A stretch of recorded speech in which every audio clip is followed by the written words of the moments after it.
So I'll ask Julie Anne Genter from the Green Party to address you now.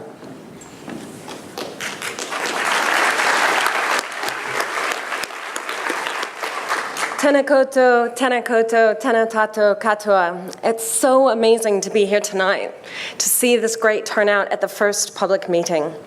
And it is slightly ironic that the positioning statement delivered by the Green Party tonight will be with an American accent. I apologize for the poor quality of the television programming that comes from the country that I also come from.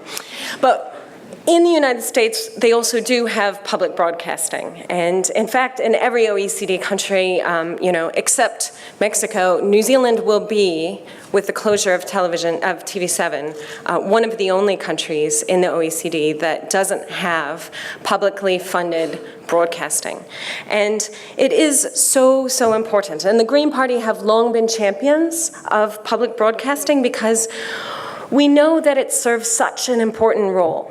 Now, firstly, there's this important cultural, social role, which is that entertainment is something that is core to human culture. And it's how we share our values, we share the laughter and the tears. And that may all sound very touchy-feely, but it's in the Green Party policy. It's important. It's important. When we look back at history, the greatest art was not that we treasure today, the greatest art, the greatest architecture, the greatest plays, were not delivered based on narrow commercial interests.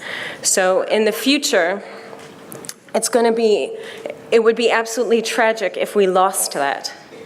But secondly, it serves an incredibly important and essential political role, and that is that to have a healthy, functioning democracy, we need informed, robust, independent media, and that has to be available. And what we're seeing more and more worldwide is that there's an absolute consolidation of media control, and now it's just a few big corporations that are controlling most of the media content that's available. And that's dangerous. And that's particularly dangerous when we're facing a number of challenges. And it is the vested interests who've benefited from the status quo who are going to end up looking to protect their interests by determining what sort of information is available for people to access. And a vigorous public broadcasting service provides both of those things. It provides entertainment, it provides enlightening programming, and it stimulates participation in democracy. And it's been really amazing to see in the short amount of time that TV7 has been on the air, how it has developed an audience, it has developed this fantastic show, which is one of my absolute favorites, which is Backbenches.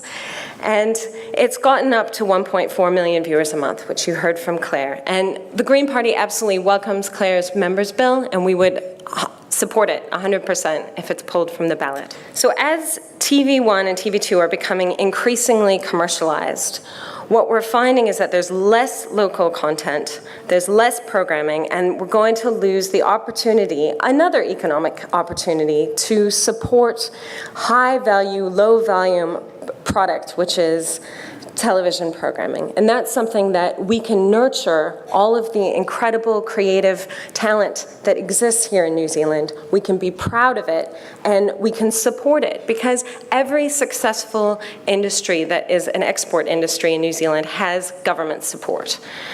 So we have basically a win-win-win. We have a cultural win, we have a win for democracy, and we have an opportunity, an economic opportunity that we could absolutely nurture. So what I hope is that even though tonight we may be looking at the death, we're preparing to mourn for the death of TV7, what the Green Party would like to see out of this is hopefully an opportunity through these public meetings, through the participation, for the birth of something even better. If we can't save TV7, perhaps in the next, we can get a change of government, and then we can have something even better, which is, as Claire said, a sustainably funded, real, true public broadcaster like they have in Australia, like they have in the UK, and that is going to be extremely important going forward.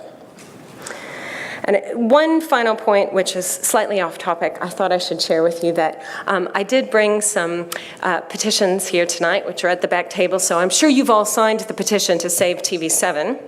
But if you'd also like to sign a petition to have a citizens-initiated referendum on asset sales, that's also back there if you're a registered voter and you'd like to see a referendum.